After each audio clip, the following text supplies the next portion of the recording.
For centuries, Noah's Ark has been treated as a story of faith, not history. Most people were taught it was symbolic, meaningful, but never real. That assumption is now being questioned. In eastern Turkey, scientists have re-examined a massive boat-shaped formation near Mount Ararat using modern scanning technology. What they found beneath the ground was not random rock, but structured patterns that raise serious questions. Could this formation be natural? Or does it point to something ancient and human-made? And if so, what does that mean for history, science, and belief today? The focus of this investigation is a land formation known as the Drupanar site, located in eastern Turkey, several kilometers south of Mount Ararat. From the air, the site appears as a long, symmetrical, boat-shaped outline embedded in the ground. It measures more than 150 meters in length, roughly 500 feet, which closely matches the dimensions described in the biblical account of Noah's Ark. This similarity is the reason the site has drawn attention for decades, even while most scientists initially dismissed it as a natural formation.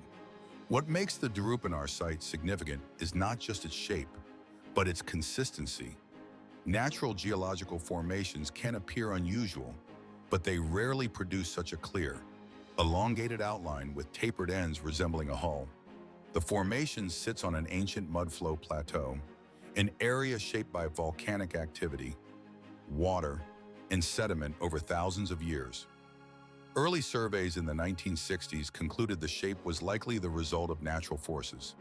At the time, researchers lacked the tools to look beneath the surface without excavation, so their conclusions were based almost entirely on surface observation.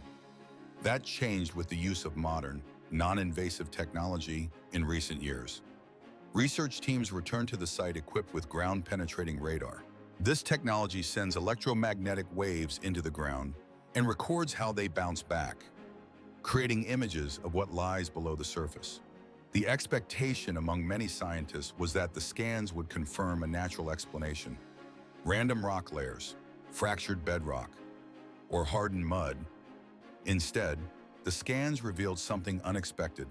Beneath the surface, radar images showed straight lines, parallel features, and angular patterns that do not commonly appear in natural mudflow formations. Some of these features run lengthwise through the structure, while others appear crosswise, suggesting internal divisions. In several areas, the scans indicated what looked like stacked levels, as if the formation contains layers or floors rather than a single solid mass. These findings alone do not prove the existence of an ancient ship, but they challenge the assumption that the formation is entirely random. Equally important are the soil studies conducted at the site. Samples taken from inside the formation show measurable differences when compared to soil taken just outside its boundary. The internal soil contains higher levels of organic material, elevated potassium concentrations, and a more acidic pH. These differences are consistent across multiple sampling points. In simple terms, the soil inside behaves differently, as if it was influenced by materials that once came from living matter. Researchers are careful here. They do not claim to have found preserved wood or identifiable artifacts. What they report are chemical signals that suggest something organic may have been present long ago and has since decomposed. Vegetation adds another layer to the question. Plants growing directly over the formation appear slightly different in density and type compared to the surrounding area. This suggests that whatever lies beneath the surface may still be affecting how nutrients move through the soil, even after thousands of years. Again, this is not proof of an ark, but it is an anomaly that deserves explanation. The importance of the Drupanar site lies in this combination of factors: shape, size, internal structure, soil chemistry, and environmental effects. No single element is decisive on its own. Together, however, they create a pattern that cannot be dismissed without careful study. The site matters not because it confirms an ancient story, but because it raises a legitimate scientific question. Why does this formation behave differently from the land around it? At this stage, the most responsible conclusion is uncertainty. The evidence does not allow for definitive claims, but it also does not support simple dismissal. That is why the Drupanar site continues to draw attention. It sits at the boundary between geology, archaeology, and history, where assumptions must be tested, not repeated. Long before modern radar and chemical analysis existed, stories about Noah's Ark circulated across the mountains of eastern Turkey and nearby regions. These accounts came from many sources: local villagers, shepherds, soldiers, pilots, and explorers who claimed to see unusual shapes after landslides or seasonal melting. Some described wooden beams emerging from ice. Others spoke of dark outlines on snowy slopes that resembled a massive ship. None of these reports were supported by physical samples that could be tested, dated, or independently verified. In the early 20th century, interest intensified as aviation became more common. Military pilots flying over remote mountain ranges reported seeing large, boat-like shadows beneath the ice. During wartime, several soldiers claimed they encountered wooden structures while crossing high-altitude passes. These stories captured public imagination, but they shared a major weakness. No one could return to the same location with proper equipment. Weather conditions, political instability, and limited access made follow-up investigations nearly impossible. As a result, the claims remained anecdotes rather than evidence. During the Cold War, excitement resurfaced when rumors spread that spy satellites had captured images of a ship-shaped object on the mountain. At the time, satellite technology was poorly understood by the public, which allowed speculation to grow quickly. Later analysis showed that the images were most likely ice ridges, shadows, or rock formations distorted by light and angle. Once again, the claims faded when no physical confirmation followed. By the mid-20th century, researchers began to recognize a recurring pattern. Each generation produced dramatic announcements, followed by photographs or testimonies, and then disappointment when the evidence failed under scrutiny. Many early explorers underestimated how easily natural processes can mimic artificial shapes. Ice fractures can resemble walls. Lava flows can harden into straight edges.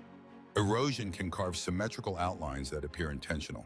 Without controlled testing, it was nearly impossible to distinguish coincidence from construction. Some alternative theories move the Ark's landing place away from Ararat altogether. One frequently mentioned site is Mount Kuti, referenced in certain ancient traditions. Supporters argued that cultural memory and regional texts pointed there instead. However, these claims relied primarily on historical interpretation and local lore, not on material findings. Archaeologists generally agreed that while such traditions are valuable for understanding belief systems, they cannot replace physical evidence. The repeated failure of early Ark claims led many scholars to dismiss the entire subject as pseudoscience. From an academic perspective, this reaction was understandable. Archaeology depends on controlled excavation, clear documentation, peer review, and reproducible results. Most Ark claims offered none of these. Instead, they relied on emotional appeal, selective interpretation, or poorly documented discoveries.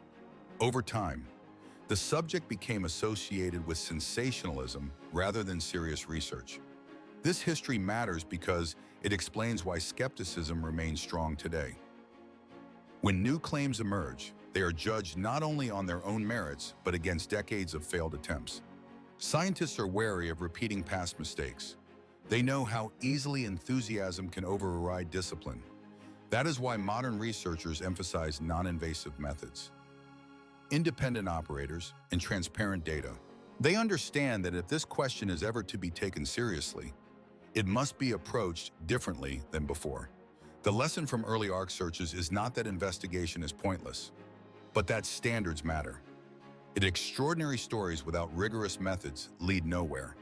Only careful measurement, slow verification, and openness to being wrong can move the discussion forward. This is the context in which later figures entered the story, individuals who would reignite global attention, for better or worse. No individual shaped modern public interest in the Daropenar site more than Ron Wyatt. Wyatt was not an archaeologist, geologist, or academic researcher. He worked as a nurse anesthetist in the United States. His involvement began in the late 1970s after seeing an aerial photograph of the Daropenar Formation. Convinced the shape matched the biblical description of Noah's Ark, He devoted years of his life to investigating the site and promoting his conclusions. Wyatt claimed to have discovered multiple forms of evidence supporting the idea that the formation was once a wooden ship. He spoke of petrified wood, metallic components interpreted as ship fittings or nails, and subsurface patterns that he believed represented internal support beams.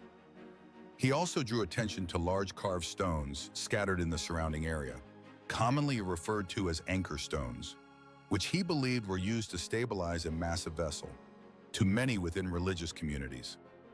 These claims were compelling, especially because they seemed to align with scriptural descriptions. However, Wyatt's work quickly became controversial. Scientists and archaeologists raised serious concerns about both his methods and conclusions. The materials he identified as petrified wood were analyzed by critics and described instead as volcanic rock or naturally mineralized formations common in the region. The metallic readings detected by his equipment were explained as naturally occurring iron deposits. Chemical results he presented as evidence of ancient timber fell within ranges consistent with ordinary soil variation, according to independent reviewers. Another major issue was methodology. Wyatt did not follow standard archaeological protocols. He did not conduct controlled excavations, maintain detailed stratigraphic records, or submit findings for peer review in recognized scientific journals. His approach relied heavily on interpretation rather than verification. For academic researchers, this lack of procedural rigor undermined confidence in his conclusions, regardless of his sincerity or dedication. Despite criticism, Wyatt's impact cannot be dismissed. He brought international attention to a site that had been largely forgotten. His lectures, books, and videos introduced millions of people to the Darupanar Formation. He framed the discussion in a way that resonated emotionally, especially among those who felt that science had too quickly dismissed ancient biblical accounts. For supporters, Wyatt was seen as a courageous outsider challenging institutional skepticism. For critics, he represented the dangers of confirmation bias, seeing what one hopes to find rather than what evidence supports. Wyatt continued his work until his death in 1999, maintaining his belief that the Ark had been discovered. While his conclusions remain rejected by the academic community, his legacy is more complex. He transformed the Darupanar site into a global focal point and forced researchers to confront public interest in the question rather than ignore it. In doing so, he set the stage for a new generation of investigators who would attempt to revisit the same site using more disciplined, transparent methods. His story serves as both a warning and a catalyst. Passion can drive discovery, but without methodological discipline, it can also lead to error. The researchers who followed Wyatt would need to address both sides of that legacy. A new phase of research at the Darupanar site began with Andrew Jones, who represents a different approach from earlier explorers. Jones did not arrive with public declarations or fixed conclusions. Instead, he focused on long-term access to the site, collaboration with technical specialists, and non-invasive methods designed to minimize damage while maximizing data quality. His goal was not to prove a belief, but to test whether the formation shows characteristics inconsistent with ordinary geology. Jones leads a project commonly known as Noah's Ark scans. The team's primary tool is ground-penetrating radar operated by independent professionals, including technicians from Topa 3D. These operators had no prior investment in Ark research and no background expectations about the site. This separation matters because it reduces the risk of biased interpretation. The role of the equipment is to record subsurface reflections. Interpretation is then checked against known geological patterns. The radar results showed repeated features that raised questions between approximately 8 and 20 feet below the surface. Scans revealed angular shapes, parallel lines, and right-angle intersections. These are not features commonly produced by mudflows or lava deposits in this region. In several areas, the patterns appeared layered, suggesting horizontal divisions rather than random fracturing. Some images resemble corridors or compartments aligned along the length of the formation. The significance here is not what these features look like, but how consistently they repeat across multiple scans. Jones emphasizes caution in describing these findings. He does not claim they prove the existence of Noah's Ark.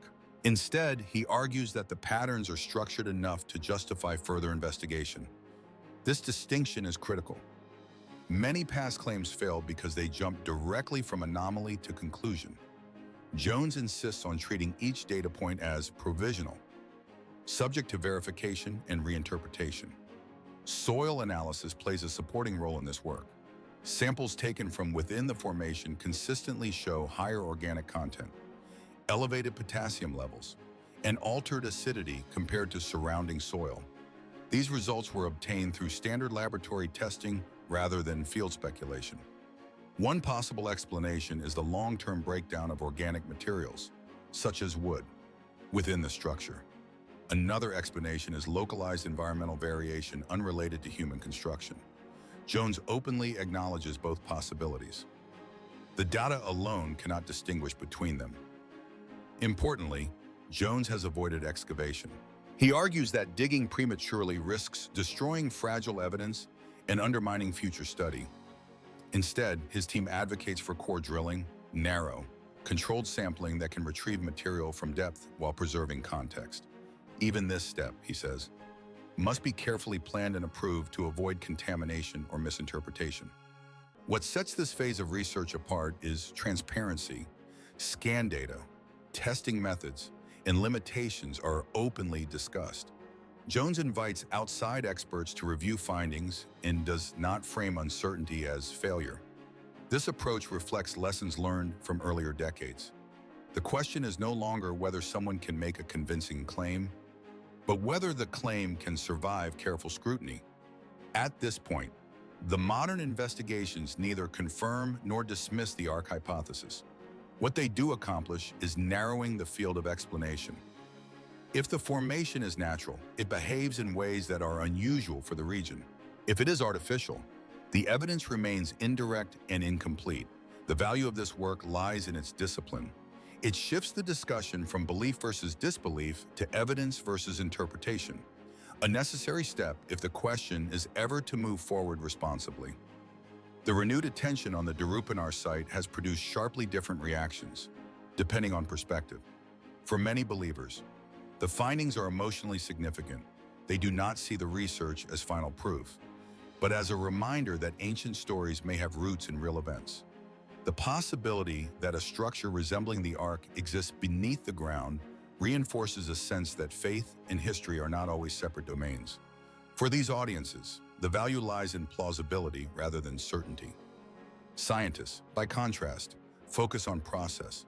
Their interest centers on the data, radar reflections, soil chemistry, geological context, and repeatability. Some researchers acknowledge that the subsurface patterns are unusual for the region. Others argue that nature can produce ordered-looking structures through known mechanisms such as faulting, sediment layering, and mineral deposition. Importantly, disagreement here is not hostility, it is standard scientific caution.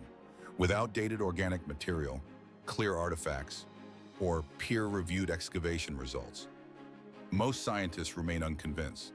Skeptics emphasize the long history of failed Ark claims. They warn against confirmation bias, the tendency to interpret ambiguous evidence in ways that support existing beliefs. From this perspective, the Darupanar formation may be a coincidence amplified by expectation. Skeptics also note practical challenges.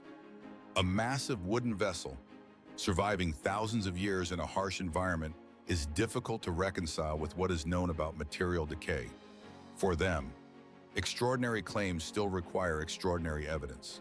These differing reactions have not ended the discussion, they have intensified it.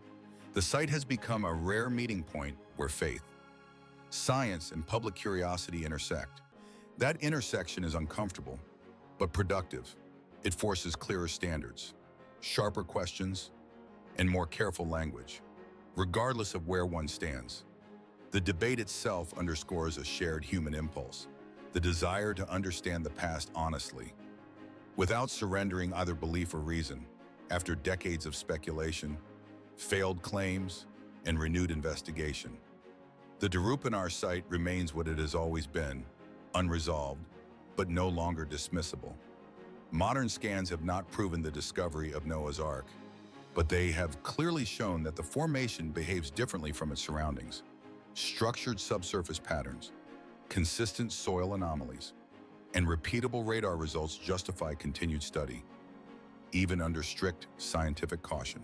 What matters most is not whether this site confirms a biblical account, but how it is being approached. For the first time, the question is being examined slowly, transparently, and without dramatic conclusions. That alone represents progress. History is not advanced by belief alone, nor by skepticism alone, but by disciplined inquiry. So the open question remains: if the evidence is unusual but incomplete, should it be ignored or investigated further? And how should we decide when ancient stories cross the line from myth into history? The answer may depend as much on our standards for truth as on what still lies beneath the soil.